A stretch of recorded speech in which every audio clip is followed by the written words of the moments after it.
Olá pessoal, bem-vindos de volta ao meu canal Lens Book Corner, onde todas as semanas eu partilho com vocês conteúdo literário. Esta semana, e já bastante atrasados, eu trago-vos as minhas leituras de agosto. Sim, agosto, vejam só, já vamos literalmente a meados de setembro e só agora é que eu estou a fazer este vídeo, peço-vos desde já desculpa.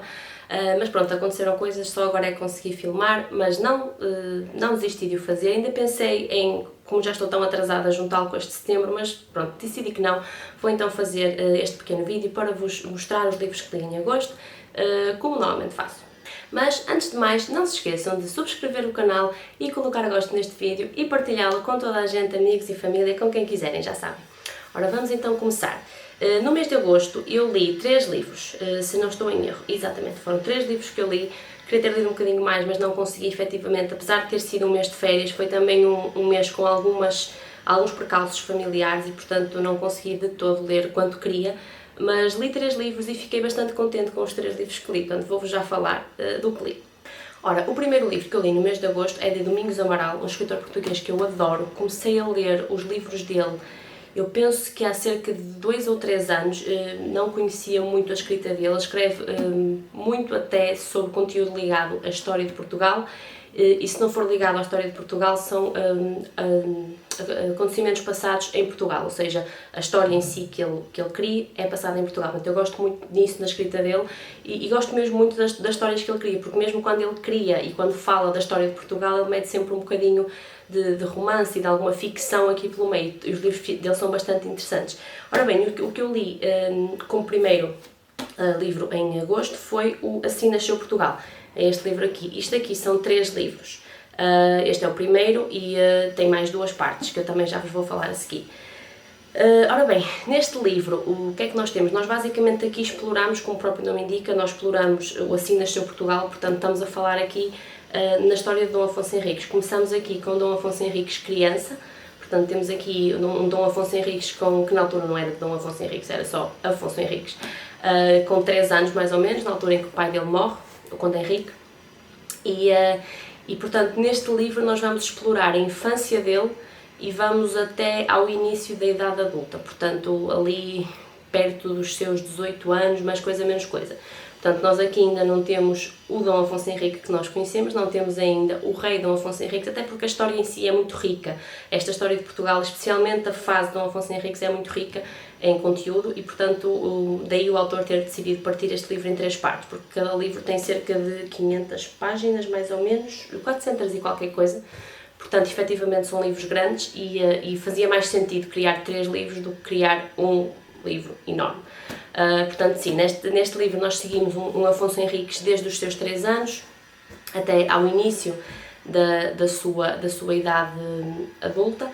Neste livro nós exploramos algumas peripécias que aconteceram ou que se supõe que tenham acontecido na altura relacionadas com a morte do Conde Henrique, portanto o pai dele, a sua relação com a sua mãe, Dona Teresa, que obviamente, se nós nos lembrarmos da história que aprendemos na escola, nunca foi a melhor e efetivamente nós neste livro conseguimos perceber, claro que há parte do livro que é ficção, mas essa parte em si não. E portanto nós conseguimos perceber que efetivamente a relação não era a melhor entre mãe e filho, era um filho do qual ela praticamente não ligava, ela não tinha necessariamente orgulho nenhum naquele filho, mesmo nas outras 2 filhas, porque eles eram 3 irmãos, era uma mãe muito ausente. Ainda para mais, o Dom Afonso Henriques na altura, quando era criança, era uma criança bastante frágil, tinha ali algumas fragilidades a nível de saúde e portanto a mãe ainda perdeu menos, ainda quis saber menos dele, por assim dizer. E portanto a história em si é triste, mas é bastante interessante perceber, porque depois nós conseguimos perceber também parte da revolta deste filho com esta mãe, porque depois houve muitas questões levantadas, porque obviamente ele ofereceu guerra à mãe mais tarde na sua vida e prendeu a mãe inclusive, e isto foi alvo de muito escrutínio e, meu Deus, como é que é a tua mãe, era a rainha e tudo mais, mas não é de estranhar quando nós percebemos o tipo de relação que esta mãe tinha com este filho. Portanto, sim, este foi o primeiro livro que eu li e eu sou uma pessoa que gosta muito de ler livros históricos, portanto, para mim esta leitura é ótima, eu dei 5 estrelas, se calhar para muitas pessoas este tipo de livros não é o preferido, mas eu acho que se forem pessoas que gostam de romances históricos, que gostam de livros históricos, que querem explorar autores portugueses, eu aconselho Domingos Amaral, eu aconselho estes livros em particular. De Domingos Amaral, pessoalmente aconselho bastantes obras, eu já li algumas, tenho muitas outras para ler, mas eu acho que é um escritor maravilhoso e, portanto, eu aconselho bastante a leitura destes livros, a leitura do autor Domingos Amaral e, portanto, o primeiro livro que li, como já disse, Assim Nasceu Portugal, a parte 1. E como não podia deixar de ser, como eu já disse que o livro tem 3 partes, o segundo livro que eu li foi Assim Nasceu Portugal, a parte 2. É assim, eu normalmente quando estou a ler trilogias ou livros que são em sequência, não é muito comum eu lê-los todos seguidos. Eu sei que é um bocado estranho porque a maior parte das pessoas faz isso, encadeia-os todos, especialmente se estiver a gostar. Eu pessoalmente gosto de fazer uma espécie de pausazinha, que muitas vezes é só tipo um livro lá pelo meio, nada de mais. Neste caso aqui, efetivamente não quis fazer isso, porque eu gostei muito, ainda para mais o primeiro livro ficou ali no... O que se chama vulgarmente um cliffhanger, que é basicamente nós ficamos em suspenso e eu queria continuar a ler, queria saber mais. E portanto já tinha os 3 livros, porque eu já tenho os 3 livros comprados, não fazia sentido não ler, até porque lá está, às vezes a pessoa mete outras coisas pelo meio porque ainda não tem os livros todos da trilogia ou da série ou do que for. Neste caso não fazia sentido, porque eu tenho os 3 livros, portanto decidi logo ler o segundo. Neste segundo livro nós então pegamos onde foi terminado no anterior, com o Afonso Henriques recém-adulto, e vamos aqui, eu já não me recordo ao certo até que idade dele é aqui, porque eles não falam muito na idade, eu penso que este livro vai até aos 20 e qualquer coisa dele, ou seja, não apanha um período tão longo, até porque obviamente que após ele atingir ali a sua adolescência, fins da adolescência e idade adulta, a história começa... muita coisa acontece, porque é quando ele começa a ganhar poder. Até lá era uma infância, ele era uma criança, não havia muito que ele pudesse fazer enquanto criança, para daí nós conseguirmos abranger um grande espaço de tempo para falar no primeiro livro. Neste aqui abrangemos muito menos, mas é porque a história é muito mais rica e, portanto, nós não podemos andar para a frente de 20 anos. Há muita coisa que aconteceu naqueles anos. Nós aqui temos, portanto, ele aqui começa já a querer, com intenções de, obviamente, querer algum poder e querer garantir que... É claro que a ideia dele era ser rei de Portugal, era ser rei do Condado Portucalense, na altura não era fácil, porque obviamente a mãe dele ainda era viva. Um dos receios dele era que a mãe dele, que estava junta com outra pessoa, que inclusive não era português, portanto não era do Condado Portucalense, e portanto se a mãe viesse a ter outro filho rapaz, esse filho iria fazer-lhe sombra, especialmente na herança do trono. E portanto isto era um receio dele. Não se verificou, portanto eles efetivamente tiveram filhos, mas foi tudo raparigas, e nesta altura, pronto, quem herdava o trono eram os rapazes, caso existissem, e portanto nós aqui acompanhamos um Afonso Henriques a querer algum poder, a querer ganhar terrenos, a querer constituir-se como cavaleiro, acima de tudo, porque ele até aqui não o era, ele queria ser cavaleiro, ele queria lutar pelo Império, e queria dar uma melhor vida às pessoas, até porque especificamente na altura em que Dona Teresa estava a reinar com Pérez de Trava, que era tal outra pessoa com quem ela estava, havia muita pobreza à volta eu não vou chamar país porque na altura não era país, ou seja, nós literalmente nesta altura não temos, como nós conhecemos Portugal agora, não tinha absolutamente nada a ver, nós tínhamos terras que são agora portuguesas que na altura eram espanholas e aquilo está tudo um bocado esquisito. Portanto, eu aconselho mesmo a ler estes livros, especialmente para perceberem melhor o que era o Condado Portucalense e o que não era, porque antigamente não era como é agora, não tinha absolutamente nada a ver, portanto, isso é outra coisa que eu acho bastante interessante. Já para não falar de que eu penso que no segundo não tem, vou só confirmar, não, também tem, exatamente, ou seja, nós podemos ver aqui, logo no início do livro, o que nós temos aqui é um pequeno mapa de como é que estavam organizadas as regiões nesta altura e, portanto, o que nós temos agora como Portugal, na altura temos, por exemplo, onde nós temos agora o norte de Portugal, tínhamos a Galiza, portanto, que nós sabemos perfeitamente que neste momento não é Portugal, tínhamos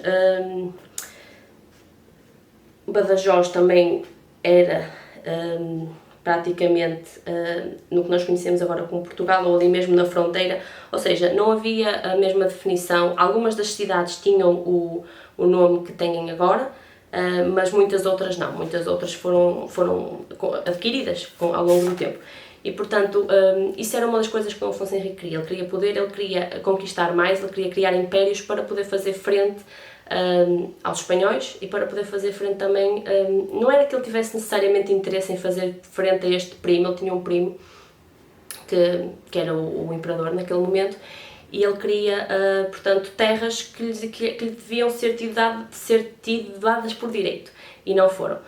E portanto ele queria essas terras, e parte do livro é um bocado estas escaramuças, obviamente, porque entretanto a certa altura no livro a Dona Teresa acaba por falecer, e portanto aí sim ele já começa a ter o reconhecimento, porque já não tem a mãe na sombra dele, e começa a ter esse reconhecimento e começa a querer então que criar o Condado Portucalense e criar Portugal, criar esse país e ser rei de Portugal. Obviamente que chegamos ao final deste livro, ainda não chegamos a essa parte, portanto ele ainda não conseguiu conquistar as terras todas que queria, além de que temos também aqui outro mistério com uma relíquia que foi deixada supostamente pelo pai dele para ele, mas que está desaparecida. Todos andam atrás dela, alguém a encontrou, mas depois misteriosamente desapareceu e não sabemos onde é que ela anda. E essa relíquia também é bastante importante para a definição do que será o Condado Portucalense e futuramente o país Portugal. Portanto, pronto, ainda ficámos aqui nesta fase, portanto, Dom Afonso Henriques ainda não é rei de Portugal, ainda não conquistou as terras todas que queria conquistar. Obviamente que também temos aqui elementos de ficção pelo meio, temos aqui alguns romances atribulados pelo meio. Eu acho que estes livros estão muito, muito bons. Obviamente que este aqui também dei 5 estrelas ao seguimento do primeiro. Estou ansiosa por ler o terceiro, mas não foi o livro que eu li a seguir, ainda vou lê-lo. Não sei se vou lê-lo agora em setembro, mas até faço intenções de ler ainda até ao final deste ano. Portanto, o segundo livro que li em agosto foi Assim Nasceu Portugal, o segundo volume. Em relação ao terceiro livro que eu li este mês, pela primeira vez, uma coisa bastante inédita, mas que eu também venho fazer depois aqui um videozinho para vos falar um bocadinho sobre isso, eu li um livro em formato digital, portanto eu li um e-book, coisa que nunca li até aqui, pelo menos livro de leitura prazerosa, portanto já li e-books, mas normalmente eram coisas académicas. O livro que eu li chama-se The Secret Garden, eu vou colocar aqui assim uma fotozinha para vocês verem. Eu li-o, foi na aplicação Fable. A aplicação Fable, que é uma aplicação onde nós podemos ler livros e comprar livros digitais, não e-books. Podemos também fazer parte de comunidades de leitura, fazer parte de clubes de leitura ou até criar o nosso, com mais diversos temas, autores, temáticas. É uma aplicação muito interessante. Nesta aplicação nós temos acima de tudo livros clássicos, portanto clássicos da literatura. Eu estou a lê-los em inglês, que eu penso que é como eles estão disponíveis na maioria dos casos. E um dos livros que li foi este livro aqui, The Secret Garden, que é um livro que é considerado infantil, infanto-juvenil, ele fica ali um bocado naquele meio termo. Relativamente a este livro, o que é que eu vos tenho a dizer? Eu já tinha ouvido falar nele há bastante tempo, ele inclusive estava na minha wishlist de livros físicos, portanto que eu queria comprar, uma vez que eu encontrei gratuito disponível nesta aplicação, acabei por não o fazer, seria desperdício de dinheiro, portanto li-o daquela forma. Ora bem, o livro começamos com uma personagem feminina, que é a Mary, no seu país de nascença, tanto que é a Índia. E eu tenho-vos a dizer, eu já há bastante tempo que não detestava tanto uma personagem como esta criança. Ela era uma menina, ela era pequenina, ela tinha 9, 10 anos na altura, penso eu, e aquilo foi complicado, foi preciso toda a força interior em mim para não detestar mais aquela criança, porque ela nos primeiros capítulos é uma coisa do outro planeta. A miúda é detestável, a miúda fala mal para toda a gente, é prepotente. Claro que se nós continuarmos a ler o livro vamos facilmente perceber porquê, obviamente que ela não foi educada de outra maneira, os pais não queriam saber dela, literalmente atiravam-na para cima de empregados e damas e tudo mais, e a miúda não tinha qualquer atenção. E daí que essa prepotência e esse mimo todo tenha crescido e pronto, então culminou naquela criança. Obviamente que ao início não estava a gostar nada da miúda, o livro em si percebia que ele ia para algum lado e portanto eu obviamente não ia parar a leitura aí só por não estar a gostar da criança, mas tenho-vos a dizer que é uma personagem que é complicada. Claro que, e é verdade, ela mudou um bocadinho ao longo do livro, que é ótimo. E era esse o objetivo também do livro. Portanto, esta menina, a certa altura, ela perde os pais inclusive também aquilo há um vírus ou uma bactéria, uma doença qualquer que basicamente varre aquela população toda e a criança fica sem ninguém. A ela não lhe chegou por qualquer razão, eventualmente pelo facto de ela estar tão isolada num quarto, num sítio que praticamente ninguém a ia lá ver, e portanto ela não sofreu com esse problema. E então ela foi levada para a casa do único familiar que tinha, que era um tio afastado, que vivia em Inglaterra num campo, basicamente, ali numa região de campo. Coisa que ela nunca tinha visto, não fazia a menor ideia, aquilo era completamente remoto, a casa era bastante grande, cheia de regras e, portanto, ela, obviamente, quando lá chegou também não foi fácil adaptar-se. Ao longo deste livro nós podemos ver que a Mary decide aos bocadinhos ir explorando pequenas coisas, apesar de não se familiarizar nada com aquilo, não gostar nada daquilo ao início, não perceber absolutamente nada, nem gostar até das pessoas, porque ela era esse tipo de criança, ela era uma criança com muita raiva, muito ódio, um bocado infundado dentro dela. Mas ela começa a explorar os campos, conhece algumas pessoas, fala com algumas pessoas e efetivamente ela vai começando a ganhar algum afeto pelas pessoas, que era uma coisa que ela também não tinha absolutamente nenhum, e também pelas coisas, pelas plantas, pelos jardins, pelas árvores, por tudo um pouco. Claro que ao longo do tempo ela descobre alguns segredos associados a esta família e a esta casa. Não quero obviamente dizer quais são porque estragaria logo aqui a ação principal, portanto ela descobre bastantes segredos associados a esta família, a esta casa, coisas que ela quer explorar ainda mais, algumas delas que ela sabe que não devia fazer, mas quer fazer da mesma, e o livro depois termina da forma mais mágica que podemos imaginar. O livro em si é muito bonito, claro que é uma construção, nós percebemos mais ou menos para onde é que o livro nos está a guiar, mas somos sempre surpreendidos por pequenas coisas que acontecem ao longo dos capítulos. É um livro muito bom, é um livro, apesar de ser um livro infantil, infanto-juvenil, eu acho que é uma leitura intemporal, eu acho que é uma leitura que toda a gente deve ler, é considerado um clássico da literatura infantil, portanto, lá está, mais um clássico que eu li. Este aqui gostei bastante, apesar de não estar a gostar da personagem no início, mas gostei bastante do livro, aconselho-vos a ler, e portanto, o terceiro livro que li e último livro que li no mês de agosto foi The Secret Garden. E pronto, este é o vídeo que tenho para vocês hoje. Estas foram as minhas leituras do mês de agosto, os 3 livros que eu li no mês de agosto.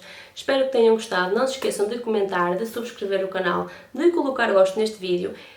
E nos comentários digam-me também se já leram algum destes 3 livros ou outros livros que tenham lido em agosto, eventuais tópicos que gostassem que eu abordasse. E vejo-vos para a semana. Tchau!